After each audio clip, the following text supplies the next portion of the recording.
आपने टूल्स तो सीख लिए, लेकिन क्या सारे टूल्स सीखने के बाद भी डिजाइन कुछ ऐसी बनती है? तो डोंट वरी, मैं आपको बताऊंगा कि यहाँ से यहाँ कैसे और कितने समय में पहुंच सकते हो। और पिछली बार की तरह इस वीडियो में भी मैं आपको एक स्पेशल टिप दूंगा, तो उसे मिस मत करना। तो एज ए बिगिनर किसी भी सॉफ्टवेयर को सीखने के बाद यही एक्सपेक्टेशन होती है कि मैं भी कुछ इस तरह की डिजाइन्स बना सकता हूँ। लेकिन जब डिज़ाइन आप बनाते हो तो वो कुछ इस तरह की दिखती है।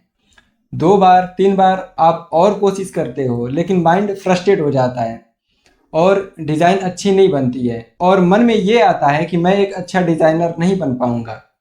लेकिन ये एक कॉमन स्टेज है जो हर बिगिनर फेस करता है और असली लर्निंग यहीं से शुरू होती है। तो बात करते हैं एक प्रो ग्राफिक डिज़ाइनर क्या देखता है डिज़ाइन बनाते समय और एक बिगिनर क्या देखता है डिज़ाइन बनाते समय। तो एक बिगिनर जब डिज़ाइन बनाता है तो वो बिना किसी पर्पज़ के बस गुड लुकिंग बनाने की कोशिश करता है और इसलिए वो हर बार ब्राइट और कई सारे कलर्स एक ही डिज़ाइन में भर देता है, जिससे डिज़ाइन नॉइजी और चीप लगने लगती है। और दूसरी गलती ये कि एक ही डिज़ाइन में कई सारे फंड्स का यूज़ करना, जिससे डिज़ाइन कुछ ऐसी दिखती है। और एक प्रो डिज़ाइनर 2-3 कलर और फंड से ही कुछ इस तरह की डिज़ाइन बना देता है जो देखने में अच्छी और मीनिंगफुल भी लगती है।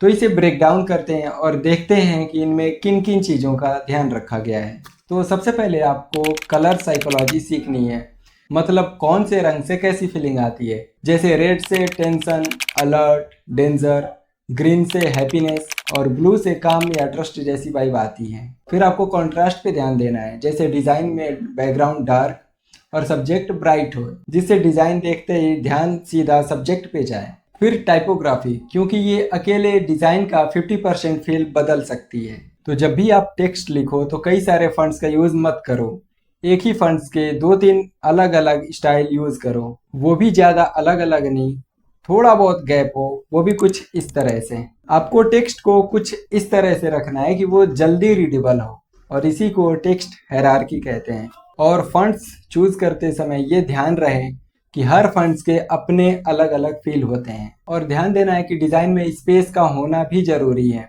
अगर डिज़ाइन में स्पेस नहीं है तो स्टोरी जल्दी समझ में नहीं आएगी और व्यूअर्स को स्टोरी समझने में देर लग सकती है।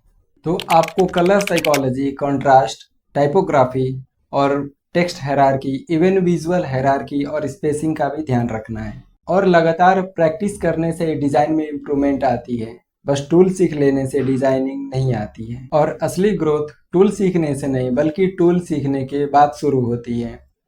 जब आप डिज़ाइन बनाओ तो डिज़ाइन स्क्रीन पे बनाने से पहले आपके माइंड में बन जानी चाहिए कि वो कैसी दिखेगी। तो लगातार डिज़ाइन बनाते रहिए, क्योंकि ग्रोथ टूल सीखने में नहीं कंसिस्टेंसी में है और यही स्पेशल है। सुनने में ये लाइन बड़ी साधारण सी लगती है, लेकिन जब आप प्रैक्टिस करेंगे तब समझ में आएगी। तो आगे की वीडियोस में हम कुछ ऐसे ही डिज़ाइन को ब्रेक डाउन करेंगे, तो वो वीडियो आपसे मिस ना हो, इसलिए सब्सक्राइब कर लो।